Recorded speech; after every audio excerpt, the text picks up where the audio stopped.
We went into the same trade counter with the same account, and on different ends of the trade counter, we got a different price on the same product.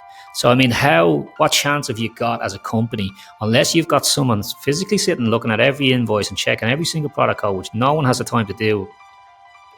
We're being overcharged. It's simple as that. We're being overcharged. So we just need a simple way just to catch it. That's the simple. There's a lot more we could do with that data in terms of spinning up credit reports off the back of it and stuff like that. But I mean, most of our companies are just happy that there's some way at least it's just being caught. Hi, Gavin Kyle, back again with a brilliant guest today. It's Ciaran Brennan, and Ciaran Brennan is the co-founder and CEO of LiveCost.com. So, you guys in the small to medium enterprise construction companies, and you're looking to find out, are we making money? How are we going to make money for the future? What is a sustainable model that we can plug into our business today that allows us to see our profit and see maybe some potholes down the road before they actually become bigger potholes that we can address? And Ciaran has a really innovative software platform that is trailblazing across different continents, right as far as Australia. And I'm really looking forward to having a conversation with this guy, not just because he's a fellow Paddy like myself, but he's making a dent and he's making a difference in the small to medium enterprise market. And that's what we love on this podcast, is to try and give you guys some nuggets or some access to individuals that don't cost a fortune, but can make a massive impact to your business. Ciaran, delighted to have you on the podcast, and welcome to the show. Gavin, thanks for the invite. Looking forward to getting into this. Thanks very much. Great to be here. Brilliant. And are you coming live from Dublin today, or what part of the world are you in? Right in the middle. Couldn't be more in the middle of the city here. Where our offices are based right in the centre of Dublin. So, as you mentioned, fellow Irishman, fellow Dub. Yeah. Coming live and uninterrupted here from right in the middle of Dublin. Brilliant. I'm intrigued to get under the bonnet with this business, but just to go back a bit, like, how the hell did you end up coming into the world of software and into construction software in particular? Or where did all this inspiration come from? And maybe give us some insights of your career previous to this and what led you to where you are today. Yeah, it's been an interesting journey, to be honest. So, like, there was only ever going to be one path for me, and that was construction. So, grandfathers on both sides, one's a roofer, one's a carpenter. Pretty much every uncle, cousin were carpenters, and it was we backtracked the family history to a cousin, my mother's cousin, who we found papers on Ellis Island, and he was a carpenter too. He went to the States, and what he used to do back in the day was carve the wheels, timber wheels for horse and carts and stuff like that. So these are the types of stories I've heard all my life, is you are going one direction and one direction only, whether you like it or not, and you're going to be in construction. So pick a trade basically was the sort of narrative that I was sort of pitched young. Carpentry was the road I went. But I think very early I started to feel this might not be my path. I wasn't as, I suppose, inspired by the finish on a job that maybe, my brother and my cousins, and I worked with my uncles and stuff. It was passionate about the deliverable of a project. It just wasn't quite there for me. What I started as I started to grow, I started to get more intrigued about, how do these things make money? Like who's making the money here, and why is that guy not getting paid? And I was finding myself intrigued about that side of the business. Eventually, that led me to open up a business. Couple of them went okay, a couple of them went not so good, and there's a few learnings there as well.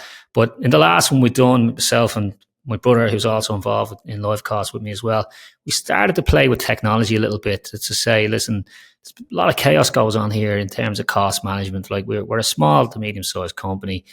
We've got costs coming in here. The bank account is probably where we're looking at this as a sense of where we're at in terms of the finances.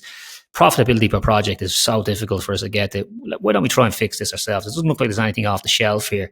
Let's try and fix this for ourselves. And Noel is very He's a great problem solver. Like when he puts his head to something, no matter what it is, he'll figure stuff out. So we allowed Niall a bit of time to go and figure that out, and we did for our own business. And I suppose I'm a little bit of an accidental tech founder, if that makes sense, because what we discovered very quickly is that business grew. We sold out of that business, but as I was in the sort of earn-out phase of that, I was intrigued by how quick and how organized we became and how much clarity we had across profitability and all that type of stuff, where I was like, I wonder, is this a problem for other companies? Like, and I'd never really engaged with other business owners in that sense. Like finances are very personal, I suppose. And I'd never, dig into other people's financials, but I was intrigued by that and said, like, this is a system we've used before. Is that something you have a problem with? And I just got 100% accuracy in terms of the response rate. I don't know what's going on in these jobs. I haven't a clue. I don't know where I make money. I know it's okay. I don't really sleep well at night because sometimes I think, is that project going to send me over? And send me over sometimes means we're out of business. Like that's the consequence here, right? This project goes wrong for me, I'm out of business, and 20, 30 jobs go with it, and the mortgages are at risk. And like it's not small risk we're talking here. So that interests me. And what interests me more, Gavin, I think, was how excited I got about the opportunity. And the opportunity meaning that if I opened up another contracting business, no matter what it be, let's say I open it up in Dublin here, right? I might expand that to the UK, maybe, right? And that's big scale, but the operational side of things becomes very difficult in terms of managing a labour force from here and then moving that to the UK. So most likely that'll be a local business, most likely, okay? And maybe it'll be a well-known Dublin, maybe a well-known Irish construction company, maybe, right? What tech inspired me about is how globally we could impact projects from the same location. So we have a dashboard here in the office here that shows us the impact that LiveCost has in Cape Town, Sydney, Darwin, Cork, Newcastle. And that's it for me. Now I found something now where I'm saying the impact that I can leave globally is just far more exciting to me than construction. So a long-winded answer, but it started very much in the trenches, and it's sort of grown into being able to, I suppose, help other companies get a good understanding about where they're making and losing money on the projects, what I believe is pretty important when it comes to running business. Yes. So where did that entrepreneurship come into? Like there must be some sort of a business background in your family. It usually feeds off one to the other. Was there anyone that you had an inspiration for? Yeah. I talked about through the family.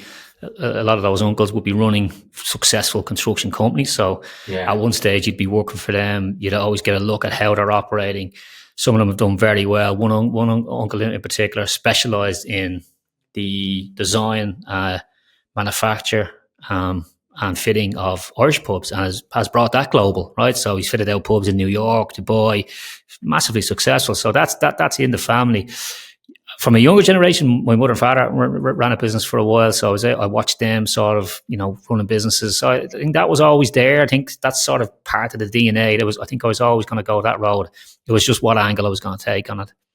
Yeah, no, it's definitely good. I'm on your website here at the moment, and purchase orders, track deliveries, accounting integration, e-invoices, track your labor, pricing catalog, procurement, like, they're all the ones that are going to get up and bite you.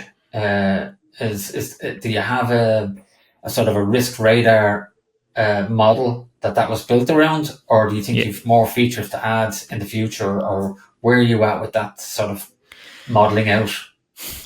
I think it's important to understand where we position ourselves. So most companies that come to us, they have something in place for estimating, right? They know how to tender a job, right? They know how to put an estimate or a quote together. If they couldn't, we probably can't help them just because they can't price the work that they're about to deliver on. They've no idea what's going to cost them. So they've no clue.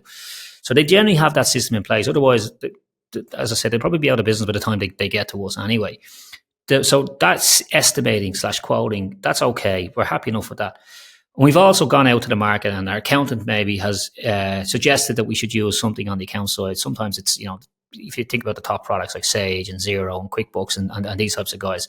So if we take a step back from those two systems and think about them for a second, estimating, future tense. This is what I think or what I'm predicting is going to happen on that project. And based on a bit of data we have in terms of that cost and that cost and that cost, now I'm telling the business, this is what I think. So if I'm in the QS's role, I'm saying this is how much I think we're going to cost to run this project and how much I think we can make on it.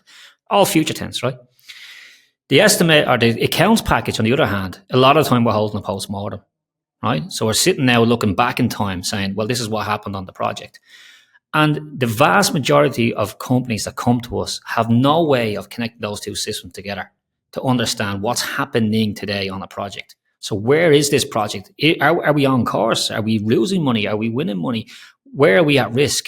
And one of the biggest things that we see is they don't take the learnings from the project that didn't go well. So if we're looking at an item on a project, call it an item for a moment or a code, some people look at it in different ways. If we're costing this in and we're not producing the results against what we said we were going to do on that, at least learn from it, right? So one of the things that we'll do is we'll plonk ourselves there in the middle of the estimate and the accounts. We connect all that data together and we produce information to say, guys, this is exactly what's happening on that project today. Then we'll deploy a few automation tools in there to save them have to do any manual data entry or double data entry as well. So your premise is that they come to you with their schedule of rates already in their playbook, if you like, and then you just plug that playbook into your software and then use whatever, whether it's AI or whatever other fancy tools that you have in your own sort of proprietary software to model that out for what it looks like now and what it's going to look like in the future if they keep going at the rate they're going. One of the biggest learnings we've taken is to produce flexibility, because what we found very early is different companies like to track projects in different ways. So the challenge for us was to make sure that there's flexibility in the platform to allow you to, as you say, take a mirror of, well, here's how we price jobs. Let's mirror that now into a real life environment and literally track against every single line item on that particular quote or estimate or tender. Yeah, we can do that. Other companies would like to say, well, let's just break this down into simple format. So one of the challenges we had early was to make sure that we had enough flexibility in the product. And one of the things our customers have given us is that it's a simple product to use. It's simple because we're trying to follow how you do things today. The main thing we find, Gavin, is that a lot of companies are doing everything that LiveCost does, which when we talk about innovation, yeah, there's some cool stuff we've done around AI, machine learning and all that. But the general innovation, the product, all we've done really, if you strip back those features there that you've just highlighted off our website, and we'll talk about that for a second, most companies are doing purchase orders of some sort, right? Most companies have to take delivery of materials. Most companies, I'd say nearly 100% of companies, unless you're in housing development, but you're taking in a high volume of invoicing. You're tracking some sort of labor force. You're dealing with subcontractors. So if you think about just even those 5 elements, companies are doing this, right? But they're most likely doing them in separate systems. So somebody's managing the purchasing and they're over there doing whatever they do in Excel and all that type of stuff. And someone else is doing the invoicing. All we do is give them a single system to connect all that together. And by connecting all that together, we can then display simple data to say, this is where you're at. And it really is as simple as that. So if I'm a QS, am I going to get worried about the progression of live costs in the construction market? I mean, one of the key users of our products are QS, right? Yeah. So, one of the biggest problems that the QS has is they're getting pressure from above to say, generate me a report. And that QS report sometimes can be 30, 60 days behind the actual event because the QS is scratching their head saying, I'm not sure where we're at in terms of whether I have all these invoices in or not. Accounts haven't come back to me on this and that and whatever the case might be. So if as a business owner, if I'm employing a QS, I want to be able to turn around to that QS and say, where are we at? Not wait 30 days for the report to come in to tell me where we're at. So from a QS point of view, go talk to a lot of QSs that use LiveCost and say it's great because when I get a tip on the shoulder saying, can you produce me a report or show me a dashboard? I have it. It's in real time. I can literally just spin that dashboard up within seconds. So do you have is there a number on that then? Is 90% of your users QSs, 70% QSs, owner, CEO, project manager? Do you have any sense of who's administering this product for the company? There'll be a couple of key users, and it's probably spread around the company a bit. So LiveCost is used in different ways for different roles. The business owner generally will just have a login and have a home screen, and there's your dashboard, right? That's telling you the performance of your projects or profitability per projects, if you want to look at it as a whole. So that's generally what the business owner is in there for. Then you've got procurement.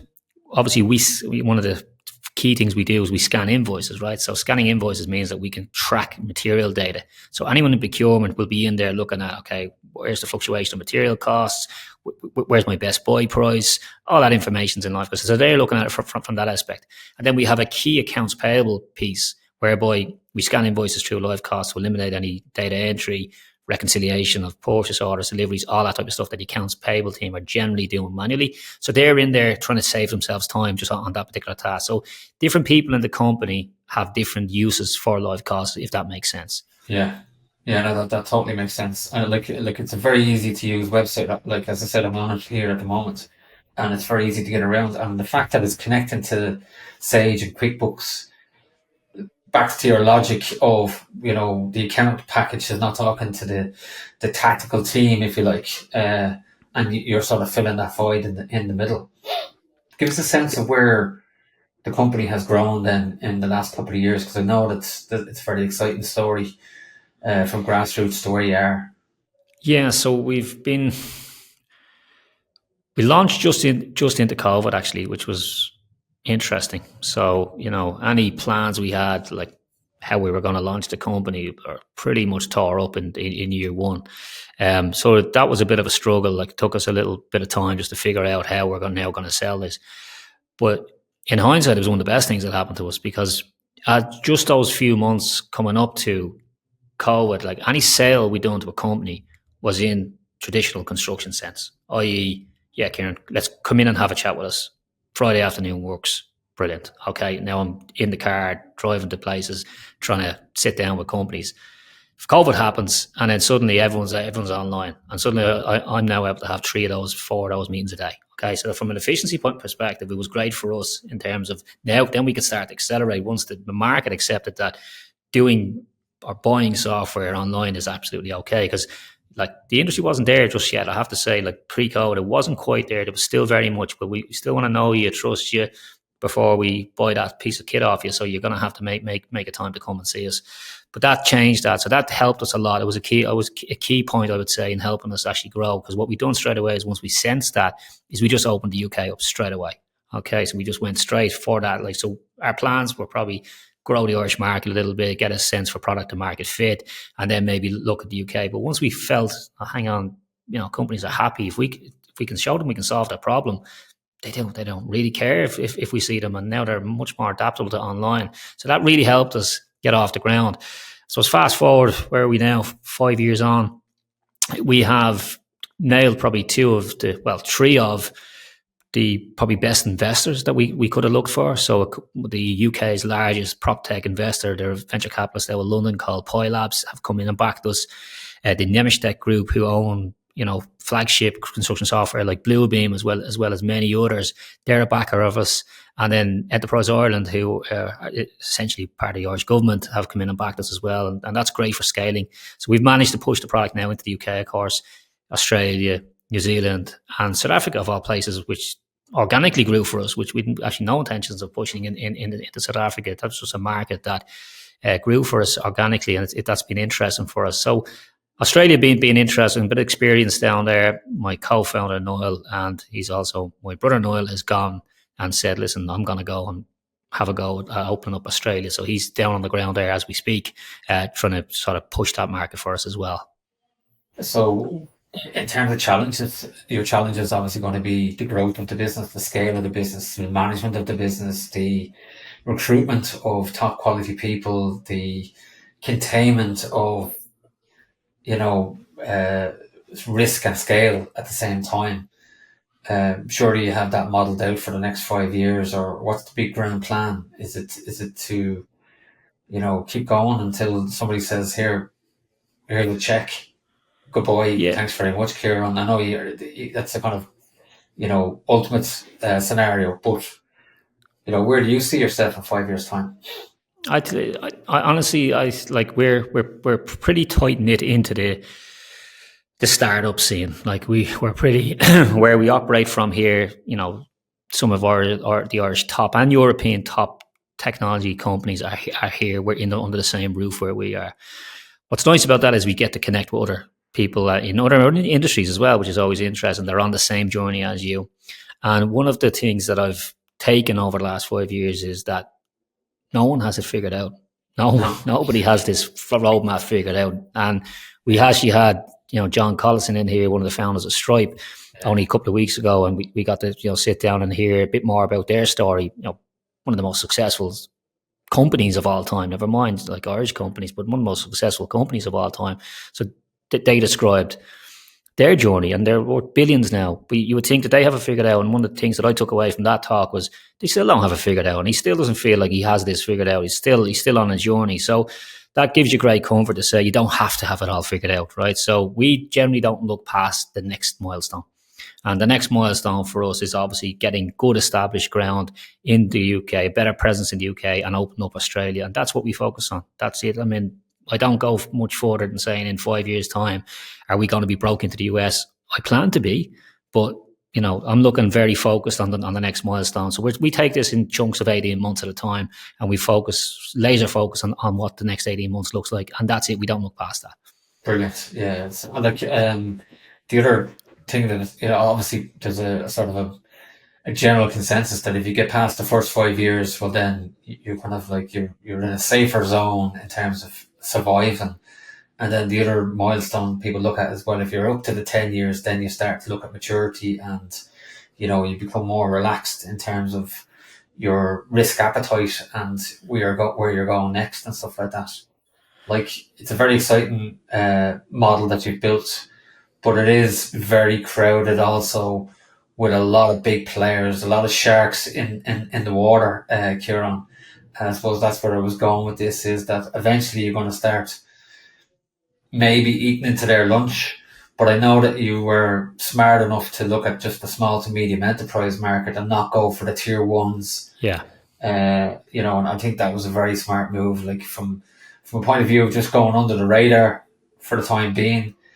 So can you give us a sense of like what size of amount of companies you're working with across the globe? So we looked at, it was an interesting case. It was when we sat and analysed the market, and where will this product fit into the market? And naturally, because we'd ran companies of that size, it was always going to be, well, we understand that space, so we know the customer so well. We know, we speak the same language as this particular customer. But when we done an initial bit of research to say, well, I wonder how far up the tiers this might go, what we found is that there's a bit of a misconception about construction technology when you get up to the top tier. Like, a lot of these companies have a lot of technology in place, and quite sophisticated technology as well. So there's a misconception out there that construction is completely undigitized, needs to be digitized, it's untouched. From what I've seen with the big companies that we would have engaged with, that a lot of those systems are watertight and they're well ran. I mean, at the end of the day, if you look at some of the big construction companies, some of them are turning over $1 billion. You don't run companies like that without being sophisticated, right? So that end of the market didn't interest us at all, right? So we were saying long sales cycles up against sophisticated technology. Yeah, don't fancy that much.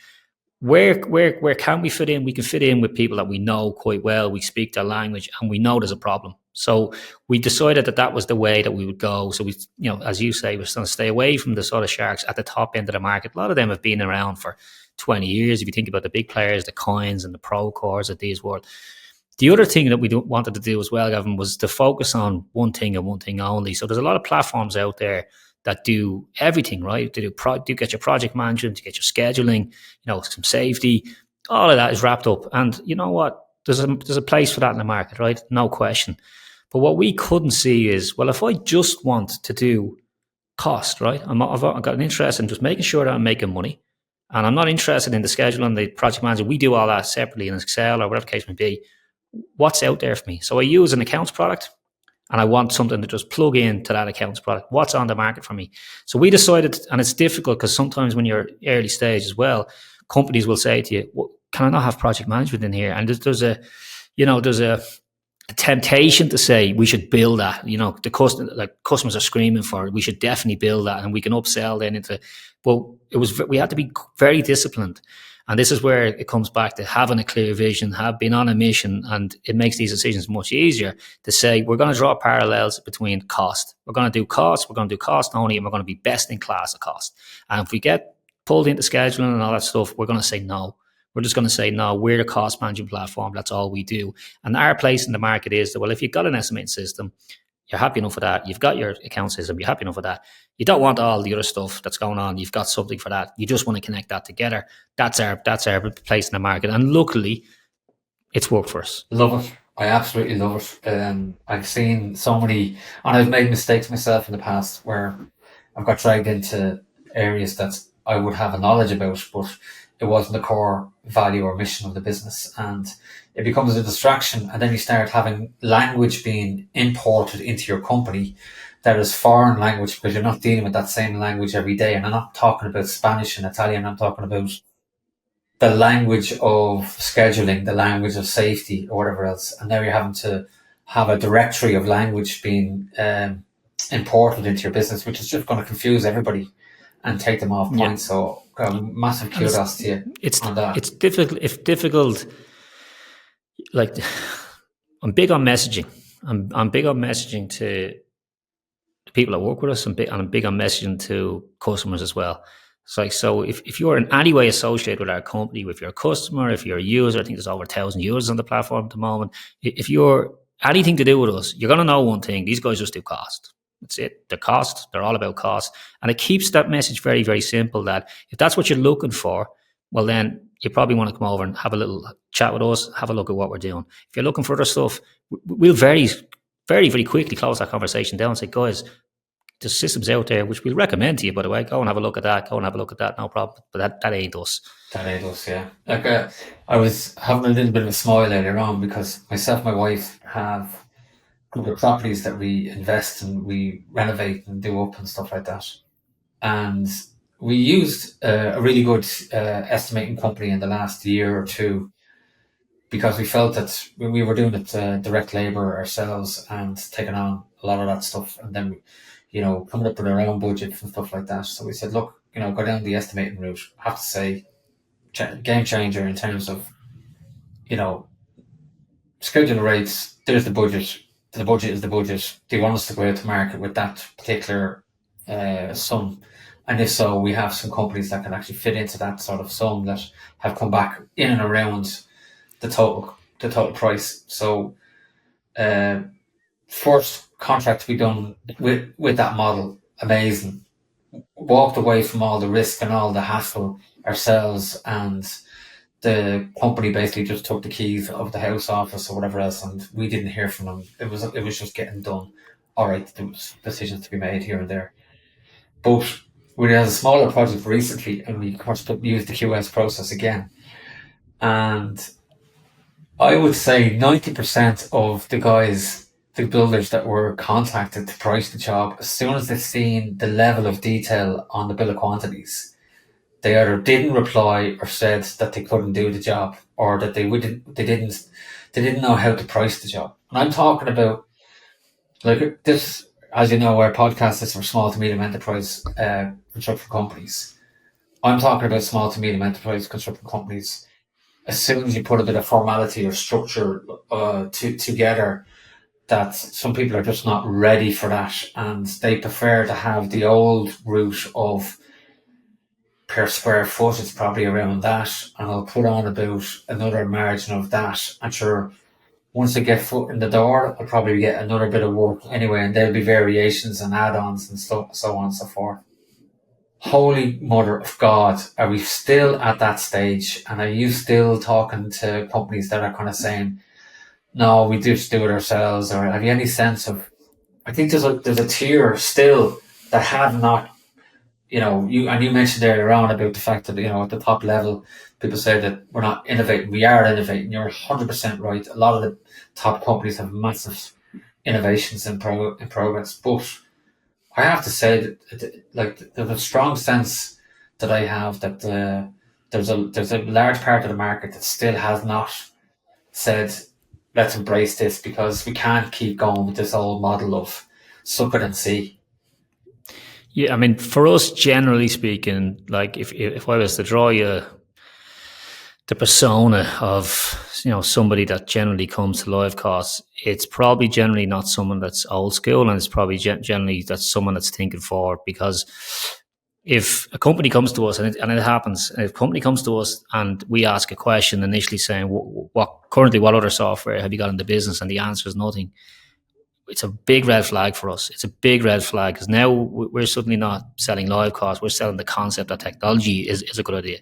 And that's not a great place for us to start, because like when we talk to a company on the flip side where they say, listen, we've got an accounts package in place for Xero, we've used that for 2 or 3 years, we've got this little thing for tracking the app, for the time on the app, and the guys are using this particular element for tracking our plant, types of things, like that's music to our ears, because this company's forward thinking, right? They're trying to make things happen, trying to innovate in a way.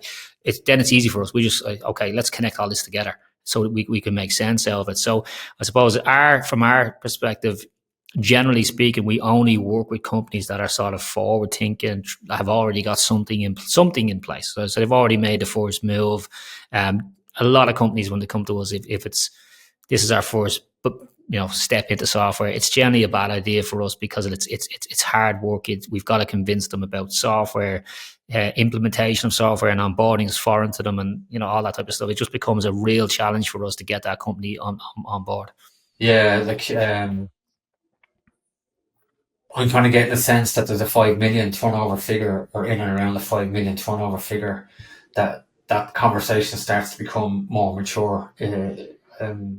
From my own sense of being in business, and we launched the product ourselves recently, and we ended up giving it away for free. But we had a free version anyway. But we ended up with all those conversations, saying to the people, well, it's free anyway, at the level that they wanted to be at. So here's the free version. And at some stage, we felt that at least bring them into some sort of structure or disciplined model, that they can follow. And then as they mature, or if they get bigger over time, they can, at least they're in the network that we can go back to them and say, look, do you want to get more mature about these things? Do you hold on to a pipeline, or do you just go, no, look, just come back to us whenever you're ready?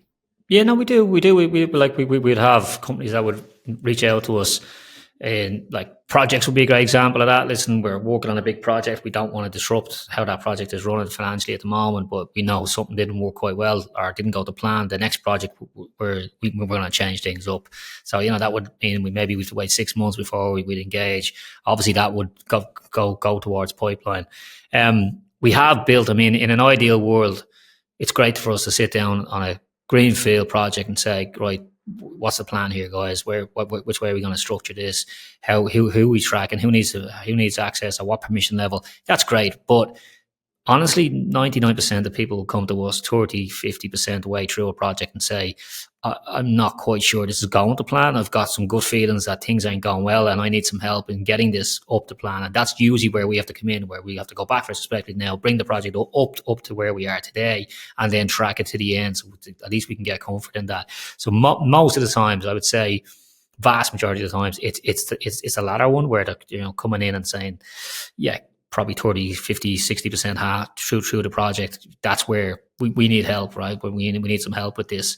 So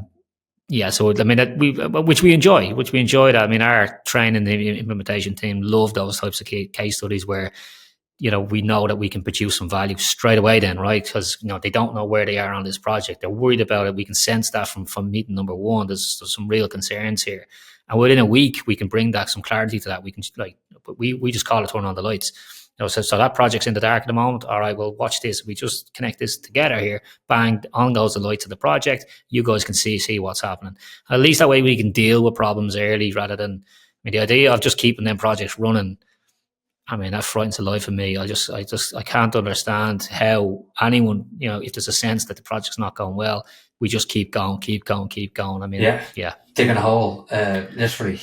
So you must be getting some sort of a sense of a trend or trends within all the different clients. That, I'd say, that must be very powerful. Are you doing any of that sort of analysis?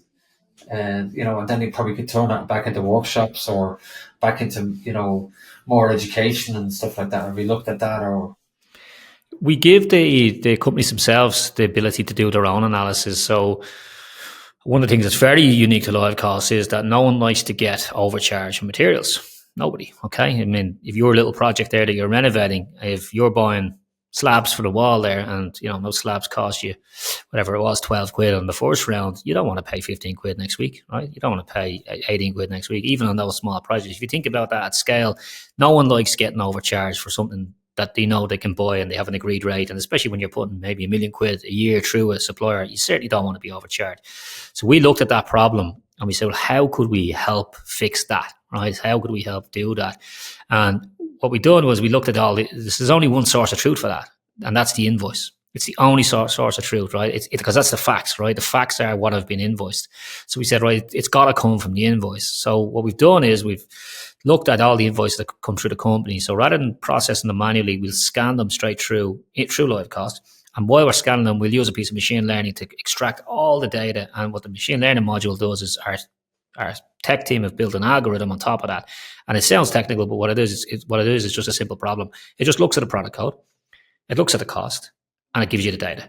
It says, do you know, Gavin, that when you bought that product code the last time, that it was 12 quid a slab, but that happened in maybe a different location, or actually that time you bought 100 of them, so maybe that price is okay. But it's just data and it's a safety net. So it means that we can show a customer straight away, or a potential customer straight away, hey, at least we have a net in place that says if we are being overcharged on product, at least we can capture it. Yeah, and then build it back into your GP and NP so that you're not scratching your heads when the monthly management meeting takes place. Why are we paying €1 or £1 more on bags of cement this month than we were 6 months ago? Well, the interesting angle on that is, like, before we build anything, we would go through a fairly deep research, because it costs a lot of money to develop technology, and you don't want to build stuff that no one likes or no one cares about. So before we would build anything, we would always do a fair bit of research to make sure, this is definitely what the customers are looking for, and this is definitely makes sense in terms of what the general market out there would be looking for too. So one is your own customers, the general market, and then we look at a couple of other metrics like, speed to value would be one thing. So is this feature going to take us 6 months to build, and therefore the value and the speed in which we get to the value could be another 8 months away, or is this something we could do in a month and the value is extraordinary. But one of the things we've done on the material side of things is we had to test this ourselves. How could we test it? We went into trade counters. We literally went into trade counters and we asked for prices on materials. And one of the most fascinating takeaways for that was we went into the same trade counter with the same account, and on different ends of the trade counter, we got a different price on the same product. So, I mean, what chance have you got as a company, unless you've got someone physically sitting looking at every invoice and checking every single product code, which no one has the time to do? We're being overcharged. It's simple as that. We're being overcharged. So we just need a simple way just to catch it. That's the simple. There's a lot more we could do with that data in terms of spinning up credit reports off the back of it and stuff like that. But I mean, most of our companies are just happy that there's some way at least it's just being caught. Brilliant. I love that. In terms of yourself, Ciaran, I am intrigued to know, how are you dealing with all this scale and, CEO of a fairly large company that's, heading for greater things, shall we say? Like, how do you switch off? How do you sort of deal between the business and the Ciaran Brennan family life and all the rest of it? Like, I put myself first, if that sounds selfish. But what I've learned over the years is, if I don't put myself first, everyone else will suffer. Business, family, the whole lot. So put myself first means that every morning, alarm goes off, 5:30, I go to the gym. Not for, looking for to have six packs. It's more let's get the routine set. So the routine for me is to go there, to do a little bit of workout, get a shower, do an ice bath, whatever it might be on a certain day. So the foundations for the day are set there. And then it's whatever chaos I find, once that's in place, whatever chaos incurs, and I've got a family, 3 kids, it's that in itself can be chaotic. And then whatever the business, I find to be absolutely fine. I can deal with it. Nothing really phases me that much in terms of generally don't get too stressed about things. When I'm removed that out of my life, or life gets too busy where I don't put myself first and I just allow myself to work to crazy hours at night time, and then it becomes too late in the night to be getting up at 5:30. That's when I find things get on top of me, and I start to get a bit stressed out about things. So I've just learned over the years, you just got to make sure your own mental health is being looked after, number one. And then I find everyone else, people I work with, wife, kids, everyone will benefit from that. Brilliant. I love it. What about, I'm going to ask you a few curveball questions if you don't mind. Give us a favourite book that you read or that you've been inspired by. It doesn't have to be particularly a business book, but is there a book that you read that sticks out in mind, and why?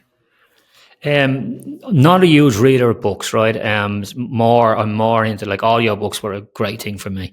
I have a very, very short attention span, and if a book is not grasping me in within the first 5 minutes, I'm out. So podcasts are brilliant for me, which is why I got into podcasts myself. I love podcasts because I can just do two things at once, which is great.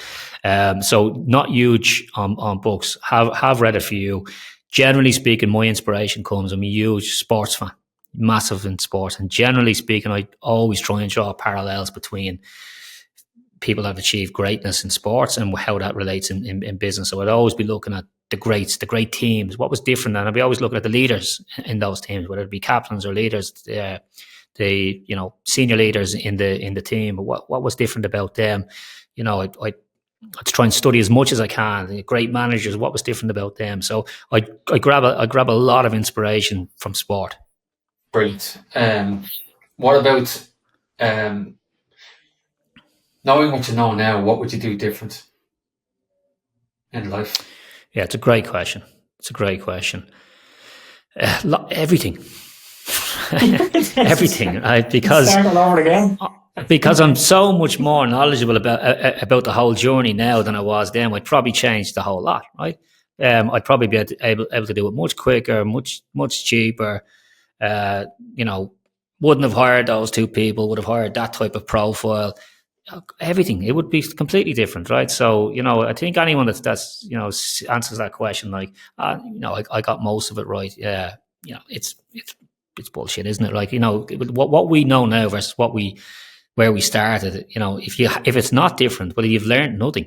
And so, like, I've learned so much about the differences between running a traditional construction company versus the difference between running technology companies. Like, I completely underestimated how different that is. How different the mindset is, dealing with investors. That's all new, right?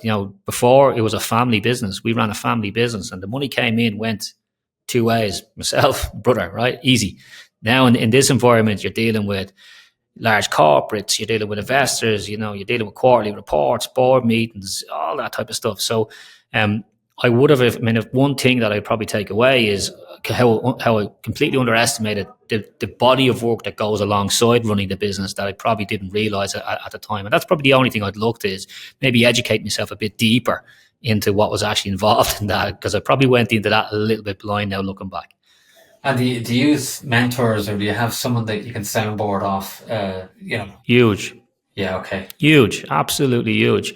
I've pretty much I'd say I've got mentors for all different aspects of what we're trying to do. If it's a technology question, I've got someone to pick up the phone to. If it's a breaking into a new market question, I've got someone to pick up the phone to. So, one of the things that I think I would have done well at the point in time is making sure I had good people around me, people that have been on this journey before, not people that have read the book about it. People have actually done it, and come out the other side. So I have a sort of rule of thumb when it comes to taking advice, is probably only take advice from people who have achieved what you're actually trying to achieve, rather than people that have, maybe read the books about it and all that type of stuff. So I would have been and still am, by the way, still always looking for other people that have done it, been there, done it, and trying to connect to those people. And some of them are, investing in the business, and that's great. Some of them aren't, and some of them are just happy to give their time and give back to people that are coming behind them as well. So, mentors, absolutely huge on mentors. Brilliant. people want to reach out to you, Ciaran, and I'm sure, like, I see you do a 14-day free trial on the website, but like, hypothetically, if I was to reach out to you as a small to medium contractor, what does that look like in terms of the first conversation? How do I get in touch with you? What's that process look like? Yeah, absolutely happy to connect. We personally just you find me on LinkedIn. Pop me a message. Say, we probably, as like yourself, Kevin, probably get a lot of spam now. Sales and marketing people have ruined LinkedIn. So if you pop a message in that with the subject matter of the podcast, I'll certainly respond to it. And in that sense, I'm always happy to just try and give any feedback I have into how you're currently doing, any tracking. One of the things we have, Gavin, which is we work with hundreds of companies. There's over billions worth of costs running through the platform at any given time. It gives us a helicopter view of how good companies are doing this and how other companies are struggling to do this. And it gives us a unique position to be able to give that feedback to other companies. So I'm always happy to, as I've just said a minute ago about me going to a mentor to look for advice on something, I don't just take that and be selfish about anything I can give back to anyone else. So if anyone has a conversation or has a question around, how or just wants an eye over how things are working for them today, absolutely happy to do that. You can connect with me on LinkedIn. As I said, do mention this because I get a lot of spam messages in there. And then the website, if of course, if you're interested in LiveCost, the product, obviously the best way to connect with us as the company is through the website. Yeah, so www.livecost.com, and cost with an S. Cost with an S and .com, yes. .com, yeah. We'll put it in the show notes. Ciaran, you're an absolute inspiration, and I have to say it's a credit to yourself and your brother Niall what you've built, and I'm looking forward to seeing the success of the future of the business, because it does make a difference. The construction industry needs players like yourself that are, with all due respect, you're not at the tier one type product delivery service, software service, but you're at the service that has most risk, which is a small to medium enterprise. And for that, I commend you for targeting that market and helping people, and I wish you every success because of that. Likewise, Kevin, and yeah, thanks again for having us. Really appreciate it. All right, thank you, Ciaran.